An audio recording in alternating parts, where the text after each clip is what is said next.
It was the kind of Chicago morning that wrapped the city in a wet gray hush, as if the sky itself hadn't woken up yet. Rain tapped gently on the sidewalk, turning old leaves into soggy confetti and washing the world in cold, silent silver.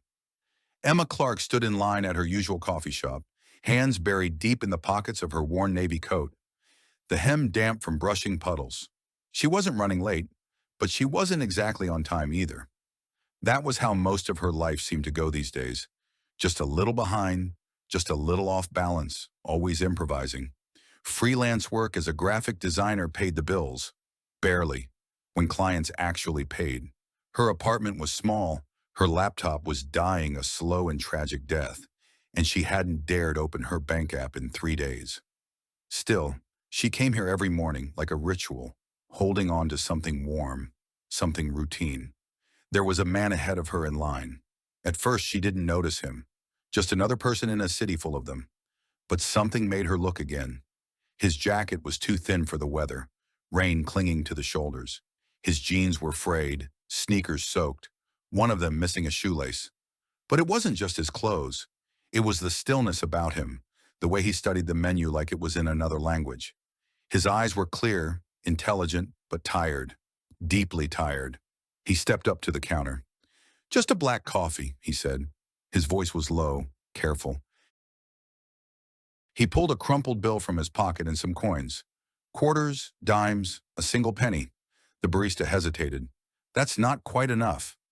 Emma didn't think. She never did in moments like this. Her body moved faster than her mind. "I've got it," she said, stepping forward. She offered the few dollars and a smile, trying to make it look casual, no big deal. The man turned to her, surprised. "You don't have to." "I know," she said gently, "but I want to. Get something to eat, too."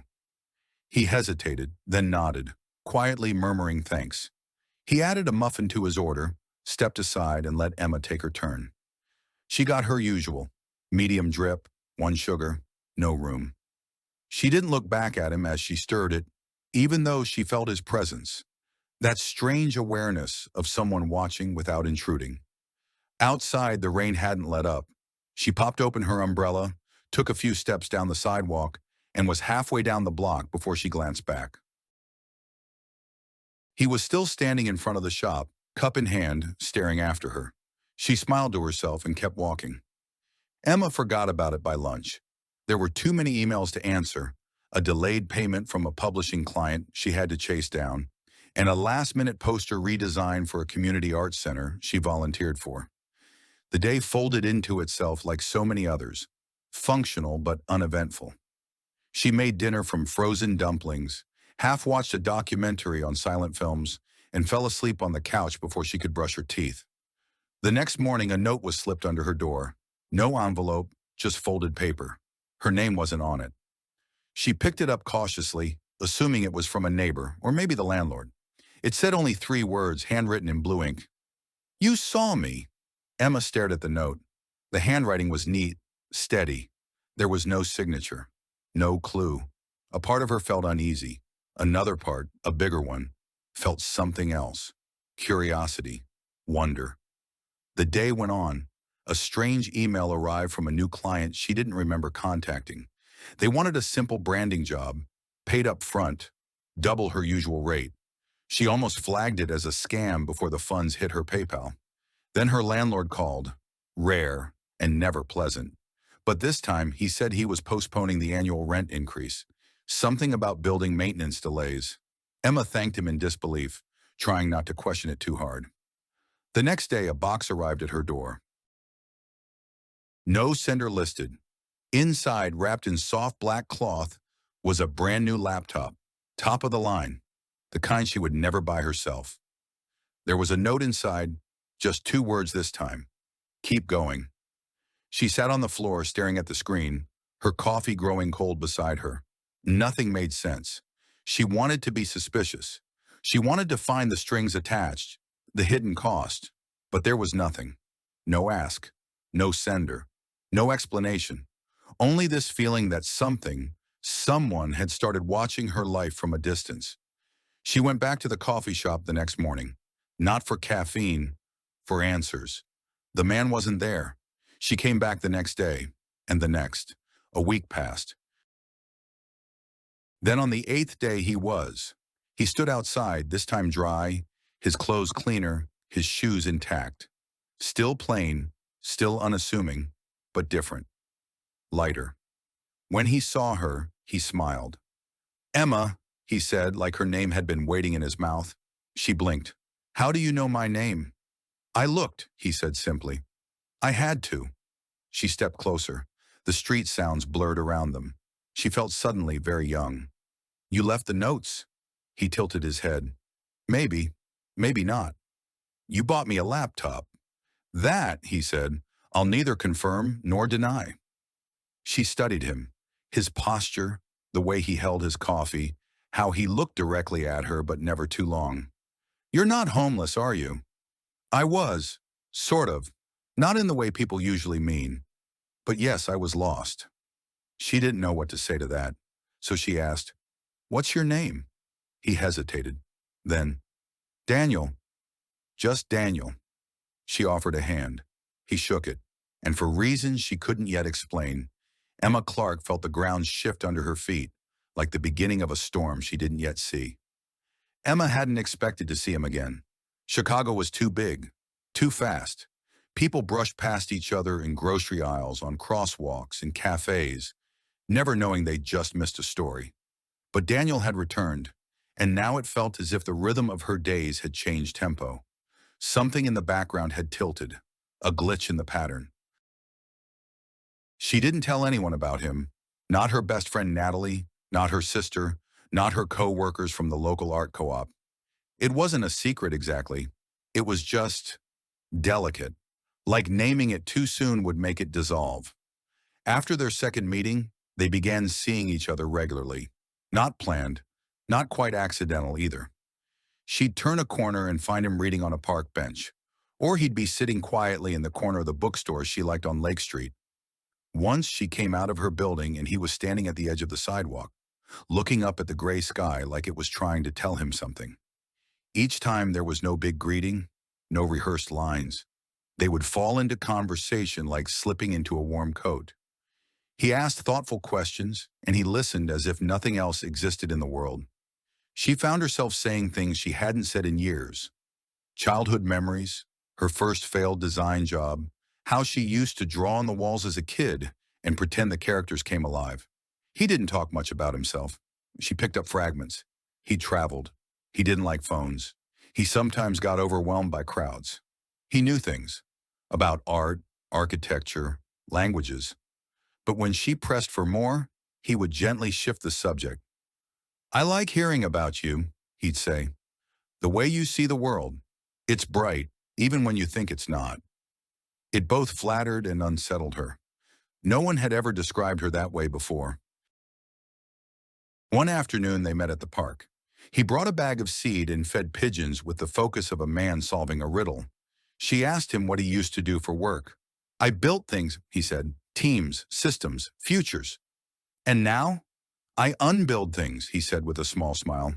"Expectations, assumptions, old versions of myself." She laughed, not sure if he was joking. When she got home that night, another email was waiting in her inbox. A large nonprofit organization was looking for a visual designer to rebrand their entire identity. Someone had recommended her. The contact name was unfamiliar. She clicked open the attached brief. It was her style, exactly her style. The sample slides, the concepts, even the typography preferences. It was as if someone had curated the perfect job for her. Her phone buzzed. A text from Natalie. "Are you finally rich yet, or just ignoring us like you are?" Emma typed back, "Working late. Something weird but maybe amazing just came through." She didn't tell Natalie who might be behind it. She wasn't even sure herself, but the pattern was too strong now. The first note, the laptop, the landlord's sudden generosity, this new project, all of it, and Daniel. That night she lay in bed unable to sleep. The ceiling above her was cracked with the familiar shadows of the streetlight outside, but everything beneath it, her mind, her chest, her breath, felt altered, opened. The next morning she passed the bookstore again, half hoping. He was there. She walked in, not even pretending to browse. He looked up from a thick hardcover, nodded toward the chair across from him. She sat. I got another job, she said. Huge. Too huge. I think it's because of you. He didn't blink. Congratulations. No, I mean, Daniel, are you doing this? Helping me? Secretly? He closed the book. Would it bother you if I was? She thought. I don't know, it might. Why? Because I want to believe I can do this on my own. That I'm not some project. He was quiet for a moment. Emma, you helped me without knowing who I was. No one does that. I watched 20 people turn away that day. You didn't, and you didn't ask for anything back. He leaned forward slightly, voice softer. You changed the direction of something I thought was already set. Maybe I just want to return the favor. Her heart thudded once, loud. She nodded, looking down at her hands. He stood. Come with me. She followed him outside, into the chill of late October. They walked several blocks in silence until they reached the Art Institute. He pulled out 2 passes from his coat pocket and handed one to her. You ever see Van Gogh's bedroom? She blinked. Not in person. Then today's the day. They spent hours wandering the halls. She noticed how he lingered over pieces, sculptures, ink drawings, minimalist installations. He wasn't rushing. He took in every texture, every shade, like he was learning to see again. When they reached the famous bedroom in Arles, he stood still in front of it for a long time. I like this one, he said finally. It's simple, human, nothing pretending to be more than it is. Comfort, she said. That's what I see. Safety. He glanced at her. That's what you gave me. She swallowed hard. Outside, the sky had turned a soft gold, late-day sun breaking through clouds. They walked without speaking. At her corner, she stopped. I never know when I'm going to see you again. He gave her a small, almost sad smile. Neither do I. Then he turned and disappeared into the glowing crowd. Back in her apartment, she checked her email. Another new message. No subject, no sender. Just a sentence. The universe is watching who you become. 3 weeks passed and Daniel became a ghost who kept leaving footprints. Emma would walk into places and feel like she just missed him. A coffee cup still steaming on a bench. A folded napkin on a library table with a hand-sketched skyline. Sometimes she imagined him trailing her steps just out of sight, like some curious observer in a film, letting her lead without ever catching up. Then on a gray Thursday in mid-November, she found him again. Or maybe he found her. She'd taken a walk to clear her head after a long call with a demanding client. The lakefront was empty, wind slicing through her coat as if winter had finally made up its mind. She was halfway between nowhere and turning back when she saw him. Sitting on a bench, arms crossed, coat zipped up to his chin, looking at the water like it had answers. She didn't hesitate, just sat beside him. You always show up when I'm about to give up on seeing you again. Daniel turned, surprised, but smiled. I don't plan it. Sure you don't, she said, but there was no bite to it. They sat for a while in silence. The lake sloshed and shifted. A jogger passed. A gull cried overhead. Emma stole a glance at him. His face was different this time. Tired, but not in a worn way. More like someone carrying a story they hadn't told in years. So, she said finally, I told you a bunch of things. About my messy life, my weird childhood, my art dreams. You, on the other hand, are still a mystery. Daniel didn't respond right away. Then he said, what do you want to know? Where are you from? Nowhere in particular. That's not an answer. He looked out across the water. I moved a lot. I stopped counting cities after 10. Grew up in privilege. Left it behind. Found out money doesn't buy sleep or forgiveness. Emma raised an eyebrow. That's vague and poetic. He smiled, but it didn't reach his eyes. It's the truth. She pulled her scarf tighter. Are you married? Divorced? On the run from a cult? Something? No, and not quite, he said with a chuckle. You're impossible. I'm careful. That's a lonely way to live. His face turned serious. I know. Emma stared at him. You know, I used to think people were either broken or whole, but now I'm starting to believe we're all just carrying pieces. Some of us are better at hiding them. Daniel glanced at her with something like respect or pain. I was very good at hiding, he said. Still am, but not with you. She felt the air shift between them, lighter, closer, then almost heavy. He stood up suddenly. Walk with me. They walked for blocks, not speaking.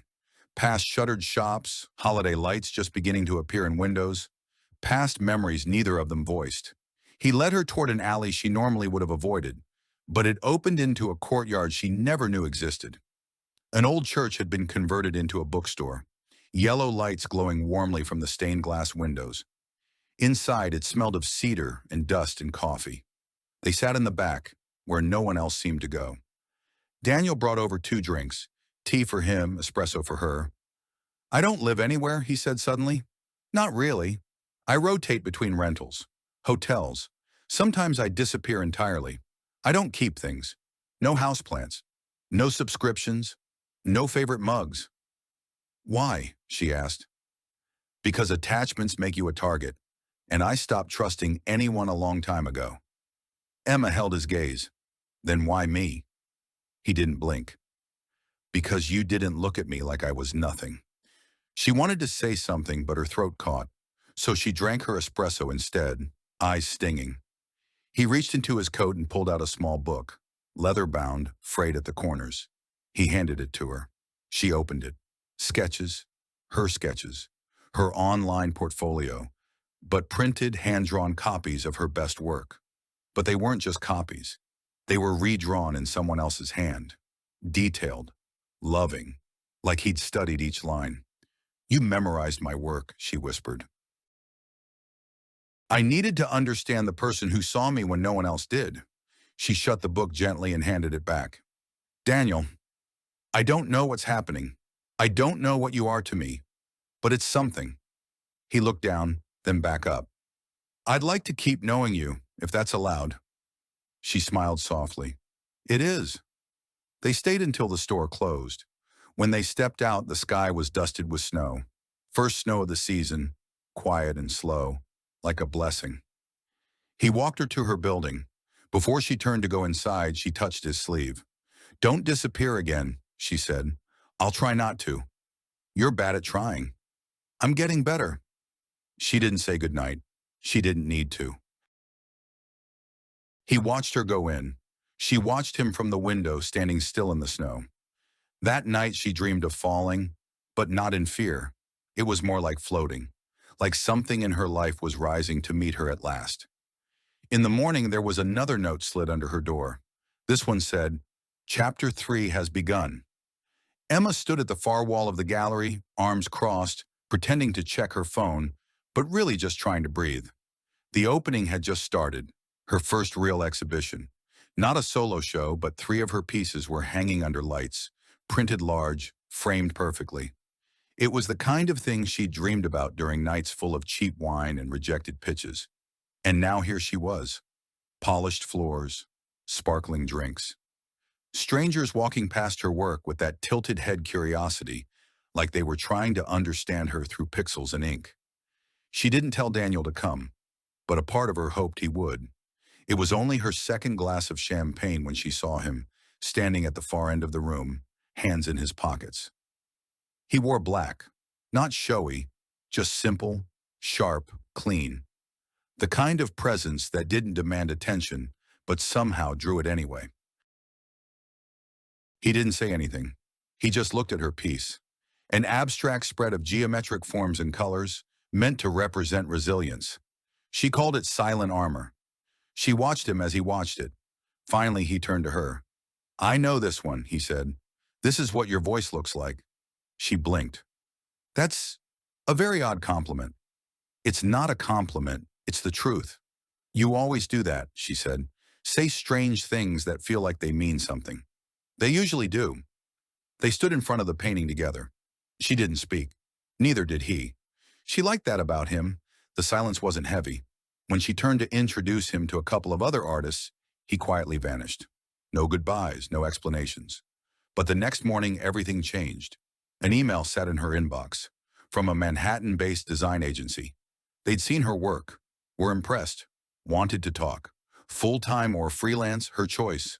High-profile clients, national campaigns. The kind of email you dream about but never actually get. Emma stared at the screen like it might disappear. She checked the sender. The name was unfamiliar, but the language in the message, it referenced her gallery piece. By name. No mention of who referred her, no clue. And somewhere deep in her gut, she just knew. Daniel. She closed her laptop, her heart racing. Was this what it felt like when things turned around? When the fog lifted? The next few weeks were a blur. Projects came in, fast and exciting. Paychecks arrived on time. Clients praised her without edits. The kind of professional streak she'd only read about in blog posts written by people who always seemed 10 steps ahead. One afternoon, she came home to a box at her door. Inside, no note, no branding, was a drawing tablet. High-end. Exactly the model she'd circled in catalogs but never bought. She didn't even try to guess anymore. Instead, she picked up her phone and texted him. Emma, are you doing this? Tell me the truth. He didn't reply. Not that day, not the next. It was almost a week before he called. His voice was quiet. I'm sorry I'm not good at being present. She sat on her couch, knees pulled up. Are you helping me because you feel you owe me something? Or because you want to? A long pause. I don't owe you anything, he said. That's why I want to. She exhaled slowly. It's confusing. I know, but it doesn't have to be. I'm not trying to control anything. Just giving nudges. You're the one doing the work. You always have. She closed her eyes. I don't know how to feel about all of it. About you. That's fair. But I don't want you to vanish again. I won't, he said. Not unless you ask me to. And he didn't. They began to meet more regularly. Breakfast at tiny diners, walks through the quieter parts of the city, bookstores, galleries. No labels, no declarations. Just this strange, intimate rhythm between them. A slow build, a quiet trust. One night he took her to a rooftop. They climbed 3 flights of rickety stairs behind a building that used to be a music school. At the top, the city spread out before them, gold and blue and blinking red, endless. Why here, she asked, pulling her coat tighter against the wind. He pointed toward the skyline. That building over there? My name used to be on it. She turned sharply. Used to be? I sold it, quietly, years ago. Gave up the board seat. People think I disappeared or went underground. The truth is, I just stepped out of the noise. She stared at him, the pieces clicking together. Daniel, who are you? He looked at her, not evasively this time, not hiding. I'm someone who forgot what it meant to be seen without being measured, she whispered. And now? Now I'm remembering. She didn't ask more. They stood in silence. Her hand brushed against his. For a moment she thought he might take it, but he didn't. Instead, he turned his palm up between them, just barely open, waiting. She placed hers into it, and that was enough. Not a kiss, not a confession, just presence. Something solid in a world that always felt like it was shifting. That night back in her apartment, she couldn't sleep. She sketched, for hours, pages of motion and light and layered colors. And somewhere between midnight and dawn, she realized something. He wasn't saving her. He was opening a door, and she had already walked through. Emma Clarke hadn't seen Daniel in 12 days. At first, it didn't feel like anything unusual. He'd always come and gone like the tide, unpredictable, shifting, impossible to pin down. But there was something different now, a quiet that pressed in on her, sharper than absence, more deliberate. He hadn't replied to her last message. She'd typed it at midnight, 3 simple words. Are you okay? No answer. She called the number he'd used once. It rang twice, then disconnected. On day 3, she told herself he was just off the grid again. Probably holed up in some weird little cabin, reading old philosophy books and feeding birds with no cell reception. That sounded like Daniel, or at least the version of him she thought she knew. On day 6, she started walking places they'd gone together.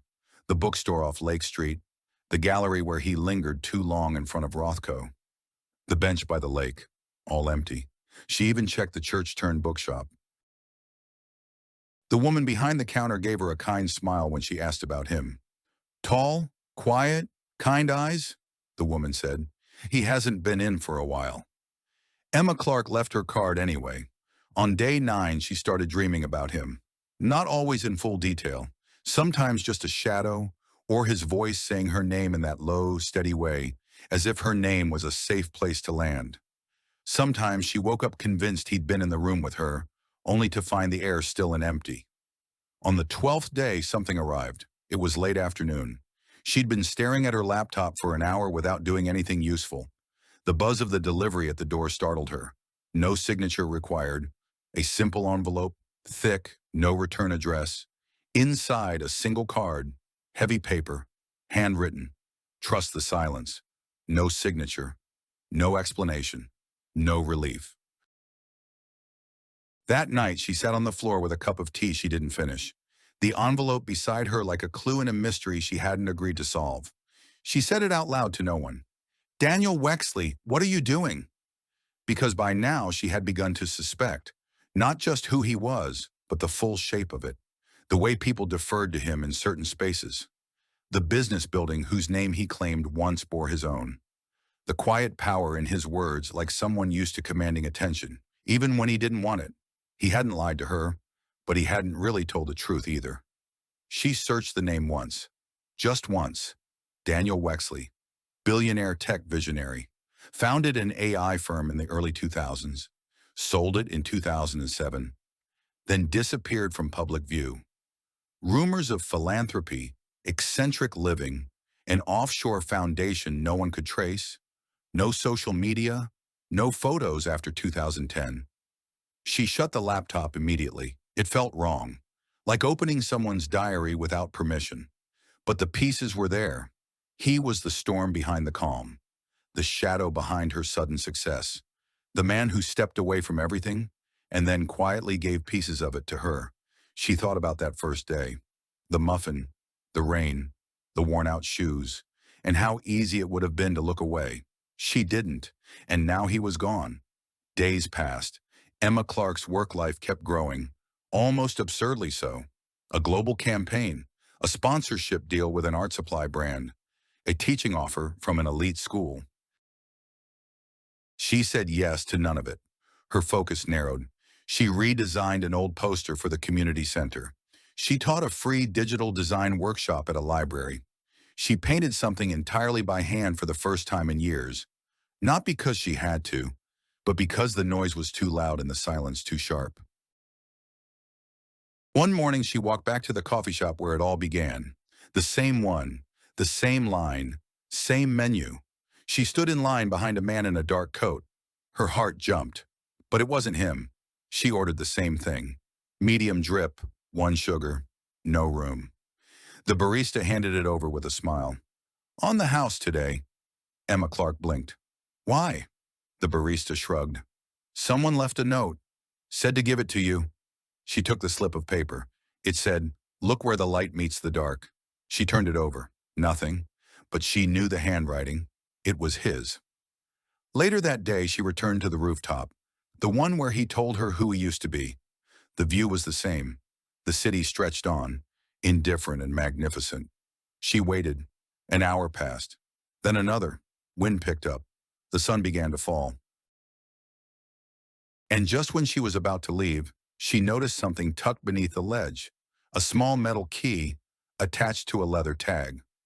No note this time, just a name burned into the leather. Emma. She held the key tight in her fist. No answers, no instructions, just the weight of something unfinished waiting. Daniel Wexley had vanished, but he hadn't disappeared. Not really. He'd just gone somewhere she hadn't been yet, and something told her the next move was hers. The letter came 2 weeks later. It arrived by courier, hand-delivered to Emma Clarke's door by a man in a sharp charcoal suit, crisp collar, polished shoes that didn't make a sound on the apartment hallway's cracked tile floor. He looked like he belonged in a courtroom or a luxury boardroom, not in front of her modest fourth-floor walk-up with flickering lights and mailboxes that hadn't locked properly in years. "Miss Emma Clarke?" he asked, though he clearly already knew. She nodded slowly, heart thudding. He held out a plain white envelope, thick paper, no markings, the edges sealed with black wax. She took it, and before she could ask a single question, the man extended a second item, a folded legal document. "I'm required to ask you to read and sign this non-disclosure agreement before you open the letter," he said calmly. Emma Clarke stared at him. "Excuse me?" He didn't blink. "For your protection, and his." The document was dense, written in the kind of legal precision that makes your eyes glaze over. But the gist was clear. Confidentiality, irrevocable, no discussion of contents with third parties, no press, no publications. Classic corporate silence. Emma Clarke hesitated. Her fingers trembled slightly. She looked the man in the eyes.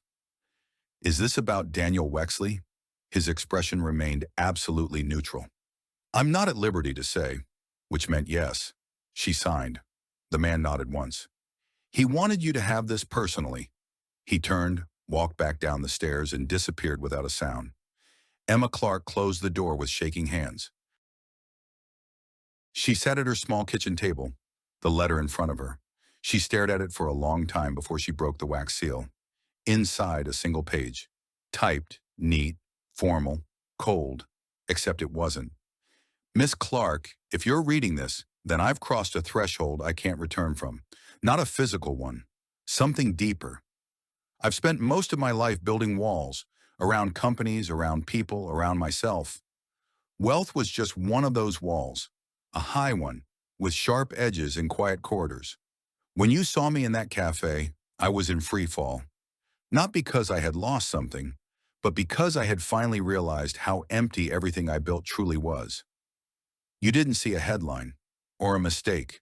You didn't see a name. You saw a person. That moment saved something in me I didn't even know was worth saving. Everything you've received since then, opportunities, equipment, introductions, were things you earn. I simply cleared the road a little. I never planned to stay in your life, but I couldn't seem to leave it either. Eventually I had to, because staying would have meant taking more than I had the right to. You reminded me what real value looks like, what real vision is. You don't need me. You never did. But I needed you. So I did one last thing. The foundation is called Arc Mirror. You'll find the documents enclosed. You're listed as the sole creative director, with full autonomy to shape its future. It's already funded. More than enough to build whatever you imagine. Programs, scholarships, grants, spaces. There are people around you who will try to twist this. They'll say, I was obsessed, that I manipulated you, that I did this for some story. Let them. You and I know the truth. I was never the gift. You were Daniel Wexley. Emma Clarke read it again and again. Tears blurred the bottom of the page. She didn't cry in the usual way. No sobbing, no gasps. Just silent heat behind her eyes, as if her heart had to make room for something too large to hold. The second envelope contained the foundation documents. Legal, financial, real. Tens of millions. Already registered, tax verified, audited. She sat frozen as her mind tried to process it. She could launch a global fund for young artists, create free design schools, sponsor murals, music, digital art, creative tech. Everything she'd ever dreamed of doing someday, now placed gently in her hands. There was also a contact name listed on the paperwork. A woman named Evelyn Carr, legal director. Emma Clarke called her that afternoon. Miss Emma Clarke, Evelyn said, calm and crisp. I've been expecting you. Emma Clarke's voice was hoarse. Is he? Do you know where Daniel Wexley is? Another pause. I can only tell you that he has removed himself from all business and personal holdings. What you received was the last directive on file. Beyond that, I'm afraid I don't have further contact. But he's alive? I'm not at liberty to confirm or deny that. Please, Emma Clarke said. I don't need money. I just need to know. Evelyn's voice softened. He made a choice. to become invisible, and to give you something real in the process. That's all I can say. Emma Clarke thanked her, hung up, and sat in silence for a very long time. She read the letter again, memorized the curve of each sentence, then folded it carefully, placing it inside a small box on her nightstand. She opened her laptop. She opened a new document. She typed, "Arc Mirror, Our Vision." The rest of the night passed in a blur of ideas and tears and hope and disbelief. And somewhere deep down, she began to feel something she hadn't felt since childhood, a sense of beginning. Emma Clarke stood in front of a floor-to-ceiling window, staring out over a city skyline she barely recognized. It wasn't Chicago. It wasn't anywhere she'd been before. The sky was pale blue, high above sharp glass towers and whispering traffic far below. The suite behind her was sleek, expensive, and so quiet it made her ears buzz. She was in New York now, temporarily. A car had met her at the airport. The same woman from the phone call, Evelyn Carr, had arranged everything. The hotel, the meeting space, the silent assistant who opened doors without speaking. Emma Clarke felt like she had been pulled into a film she hadn't auditioned for. Everything about Arc Mirror was real. There were documents, bank accounts, executive teams already formed. There was an office with her name on the door, and they were waiting for her to lead. She'd spent the last 3 days being walked through endless folders of Daniel Wexley's vision. Only it wasn't a blueprint. It was more like an empty canvas, with her name scribbled across the top in faint pencil, followed by one line, "Let her decide." Emma Clarke sat now in a private meeting room across from Evelyn Carr, who looked every inch the high-powered lawyer, but somehow still spoke with the calm of someone who knew this world better than most. "He left no restrictions," Evelyn said, hands folded on the table. "No conditions. You can run Arc Mirror however you choose. He designed it to give you complete authority." Emma Clarke frowned. "Why me? Why this much?" Evelyn hesitated. Daniel Wexley built and dismantled billion-dollar systems. He was brilliant, yes, but restless, disconnected. He didn't believe in legacy for the sake of it. He believed in redirection, in creating something honest after everything fake was stripped away. Emma Clarke looked down at the thick binder in front of her. Her sketches, prints of her work, ideas she'd written years ago. It was all there. Daniel Wexley had been collecting it the entire time. "He believed in you," Evelyn said gently. "He said you reminded him what it meant to care without an agenda." Emma Clarke felt the sting in her throat again. She was tired of crying, but this wasn't the same. It wasn't sadness. It was weight. Real, enormous weight, placed in her hands with absolute trust. "I don't know how to lead something like this," she said quietly. "You don't have to know right away," Evelyn replied. "You just have to begin." That night, Emma Clarke stayed alone in the hotel suite. She couldn't sleep. Her head buzzed with numbers, names, proposals. But more than anything else, she couldn't stop thinking about him, Daniel Wexley. She opened the box she'd brought with her, the one with the letter, the key, the notes. She reread his words again and again. Every sentence now felt like it had been written with a future in mind, her future, not his. In a separate envelope, she found something new, a USB drive. She hesitated before plugging it in. Inside were audio files, recordings, journal entries spoken in his voice. The first one began with a soft intake of breath. "Entry 1, Daniel Wexley said, his voice like gravel wrapped in velvet. "Day after the coffee shop. She smiled at me like I wasn't invisible. I don't remember the last time that happened." Emma Clarke covered her mouth, tears flooding her eyes. The entries went on. Some were short, less than a minute. Some were long, confessional, rambling. Thoughts on his past, on the emptiness of boardrooms and private jets, on the loneliness of wealth, on waking up in silent apartments in cities that didn't feel like home. On the way, she looked at a painting and how it made him remember being human. One entry was different. It started with a long pause. Then, "I think I'm falling in love with her." Emma Clarke froze. He hadn't said it to her. He hadn't said it in person. But here it was, real and bare, hidden away where no one else would hear. I know it's not fair, Daniel Wexley continued. She deserves someone steady, someone who doesn't vanish into his own head. But if I disappeared tomorrow, I just want it said somewhere. I loved her for exactly who she was, without asking her to change a thing. Emma Clarke sat in the dark, one hand on the speaker, like it was a tether to the ghost of a man she might never see again. She didn't know if she wanted to cry or scream or laugh. He had loved her, and he had walked away anyway. She understood it now, even if it broke her a little. The next morning, she stood in front of a wall of whiteboards in the Arc Mirror offices. The staff gathered, unsure of what she would say. She picked up a marker, drew a circle. Inside it, she wrote one word: access. Then she turned around. We're going to build something that finds the kids who think no one's watching, she said. The ones with talent, but no platform. The ones who can't afford software or tuition or time. I want to bring them in, not just fund them, teach them, back them, and then step back. A beat of silence, then nods, scribbles, movement. Emma Clarke watched them get to work. She stepped to the window again. The city stretched out beneath her. And somewhere out there, she believed, Daniel Wexley was watching. Not to control, not to test, but just to see what she would do next. Emma Clarke was beginning to learn that success had its own gravity, pulling in people, attention, noise. It didn't matter how quietly you tried to build something. Eventually, someone noticed the light. Arc Mirror launched like a spark catching dry wood. Articles appeared in design blogs, then in mainstream media. Anonymous patron empowers young creatives through bold new foundation. Everyone wanted to know who was behind it, but no one could find a name. Emma Clarke kept her head down. She worked 12, sometimes 14 hours a day. She met with schools, artists, city boards. She approved grants, designed workshops, sketched branding concepts herself when the team was too swamped. She poured herself into it like it was the only way to make sense of what Daniel Wexley had left behind.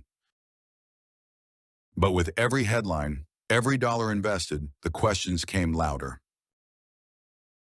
One morning, she walked into the office and found a man waiting at the front desk. Impeccably dressed, mid-40s, the kind of presence that filled a room without moving. He introduced himself with a perfect smile. Julian Ames, he said, advisor to the Wexley family estate. Emma Clarke's pulse jumped. I didn't know there was a family estate still active. Oh, it's very active, he said smoothly, and very interested in Arc Mirror. She invited him into the conference room. He didn't sit. My clients have reviewed the terms of Daniel Wexley's bequest, he said, and while legally binding, it does raise concerns. Emma Clarke raised her chin. Concerns about what? About influence? About control? About mental capacity at the time of transfer? He smiled again, a colder version this time. You must understand, giving away this level of wealth to someone with no prior connection is highly irregular. He wasn't incapacitated, Emma Clarke said sharply. He was more clear-headed than anyone I've ever met. Julian Ames tilted his head. That's not for you or me to decide. The family's exploring avenues to challenge the structure of the foundation. They believe you may have unduly influenced Mr. Wexley during a vulnerable period. Emma Clarke stared at him. Is this a threat? It's a conversation, Julian said, but there could be consequences if the situation escalates. He handed her a card. White, embossed, minimal. If I were you, he added, I'd start documenting everything. After he left, the air in the room felt thinner. She stood for a long time, card in hand, then called Evelyn Carr. Evelyn answered on the first ring. He's posturing, Evelyn said. There's no legal ground unless they prove coercion, which they can't. But they'll try, Emma Clarke said. They might. Just keep doing the work. That would have been easy advice if it weren't for what came next. Whispers started. Blog posts from faceless writers questioning how Emma Clarke, a previously unknown designer, suddenly had millions to her name. A tabloid ran an anonymous quote claiming she had seduced a dying recluse into giving her his empire. Someone sent her an email with nothing but a photo, her and Daniel sitting at the gallery opening, months ago, talking quietly, heads tilted together. Then one night she got a message that stopped her breath. No sender, no subject, just a single sentence. Do you even know who he really was? She closed her laptop. She sat still for a long time. The doubt slipped in like cold water under a door. Had she really known Daniel Wexley? Had she idealized him because of what he'd given her? Had he, in some twisted way, manipulated the story? She tried to ignore it, to drown it out with purpose. But that night she returned to the USB drive. She played a different entry. I'm scared I've ruined her, Daniel Wexley's voice said, that I've pushed too much light into her life too fast, that people will come for her, like they always came for me, that they'll tell her I did this for power, not love. Emma Clarke sat frozen. Another recording, his voice softer. She deserves better than a man with ghosts in every room of his head. But if I vanish, maybe she'll see the gift for what it is, not for who gave it. She listened to every file one by one. They didn't erase her doubt. They just made her feel something heavier. The truth had never been clean. Daniel Wexley had been complicated, brilliant, kind, burdened. Yes, but also alone, wounded, afraid of being known too deeply. He'd left her everything, but not the chance to ask why in person. At the bottom of the box was a journal she hadn't noticed before. His handwriting, dozens of pages. She flipped through until she landed on one, dated only weeks before the letter arrived. Sometimes I think Emma is the first real human I've met in decades. She doesn't even know how rare she is. If I stay, I'll break something sacred in her. If I go, maybe she'll stay whole. Emma Clarke closed the journal, pressed it to her chest. She understood now. He had loved her enough not to stay, not to claim her future, just to protect it. But the shadows were here now, and if she wanted to survive them, she would need to become more than someone who had been chosen. She would have to choose herself. The envelope was smaller than the others, cream-colored, unsealed, with her name written in the center in handwriting that made her chest tighten. She found it on her desk at Arc Mirror late one night, long after the rest of the team had gone home. No one had seen who left it. No camera footage showed anyone entering. But she knew. She closed her office door and sat with it in her lap for a long moment before unfolding the page inside. Emma, if this letter has reached you, it means I finally had the courage to disappear the right way. Not like before, when I ran to protect myself. This time I ran to protect you. You've been living inside a storm you never asked for.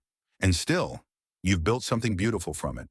I've been watching, yes, still, always, not interfering, just witnessing.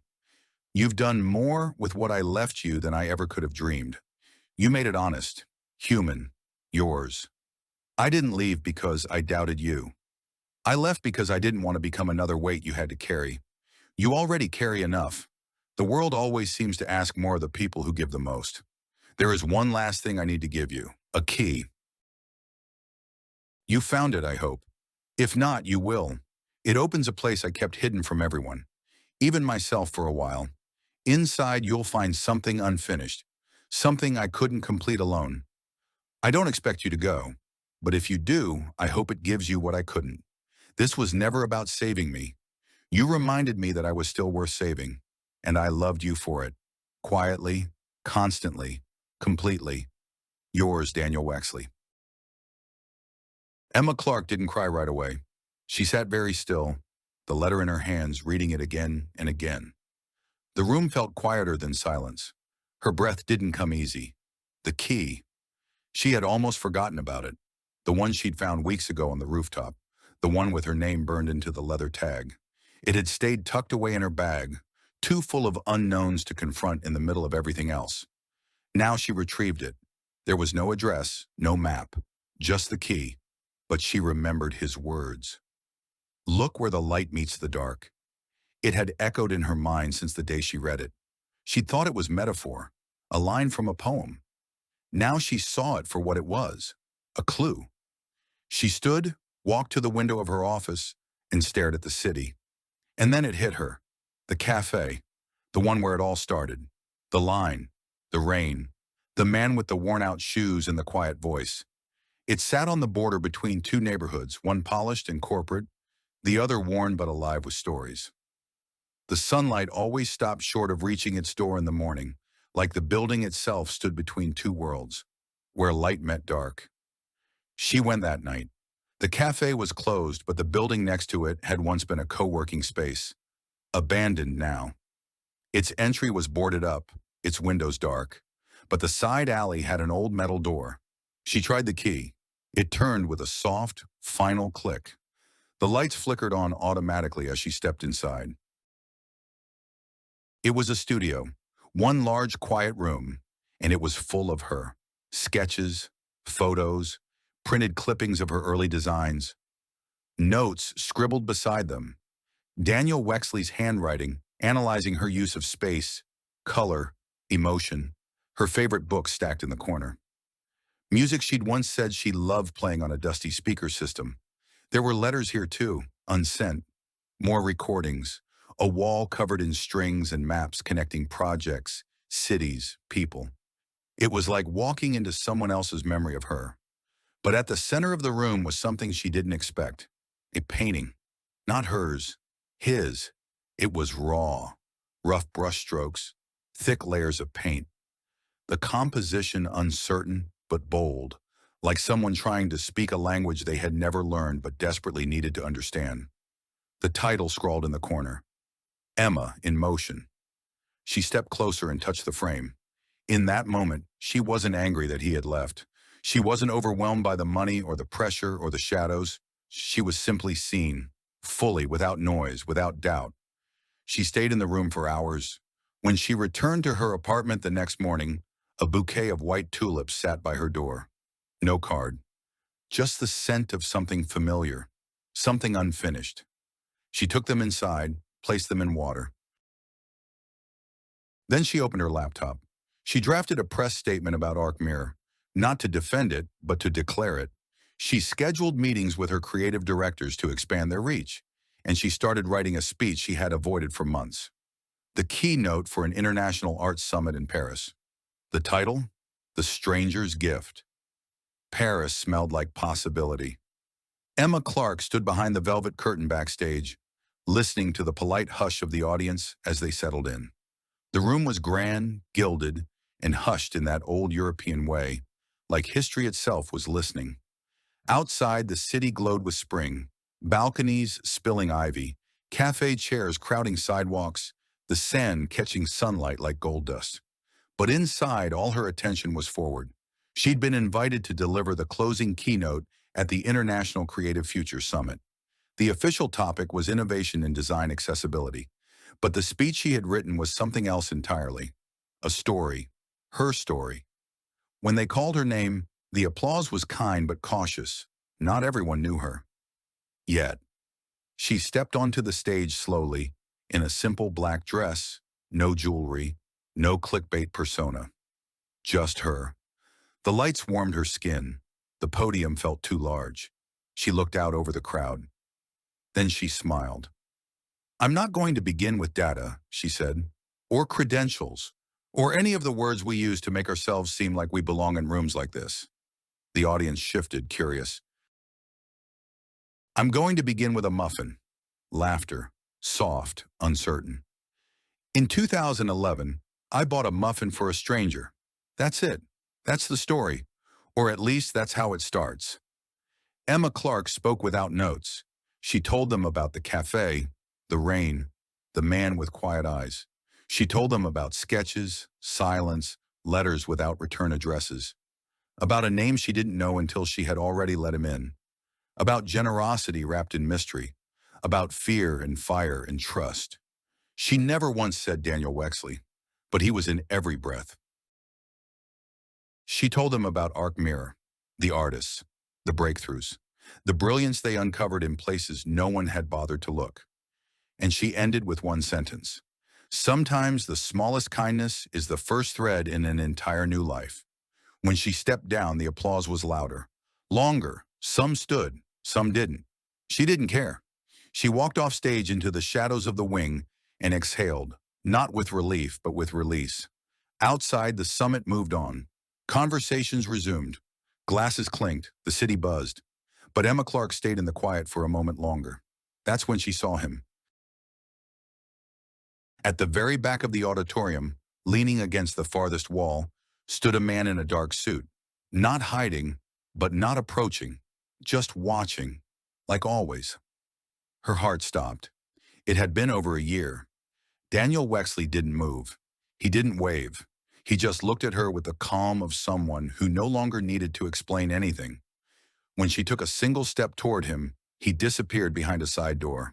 No drama, no crowd, no camera flash. She followed. In the hallway, she found nothing, except a phone, an old flip phone sitting neatly on a wooden bench. It buzzed once in her hand. She opened it, a voice warm and low. "Emma?" She closed her eyes. "Hi," she whispered. "I meant to stay gone," Daniel Wexley said. "But then I heard your voice today, and I thought, maybe I don't want to be a ghost anymore." She said nothing. Her heart said everything. "I don't expect you to forgive the way I left," he said. "But if there's still a door open somewhere, I'd like to knock." Emma Clarke walked through the nearest exit into the evening light. Paris was beginning to glow again, the sky a slow burn of gold and violet. She looked around, then down at the phone, and she smiled. "This time," she said, "start with the truth." There was a pause, then his answer. "I never stopped loving you." No dramatic reunion, no embrace, just the quiet truth settling into her bones. Emma Clarke turned toward the street, the phone still in her hand, the city before her, and she walked forward into whatever came next.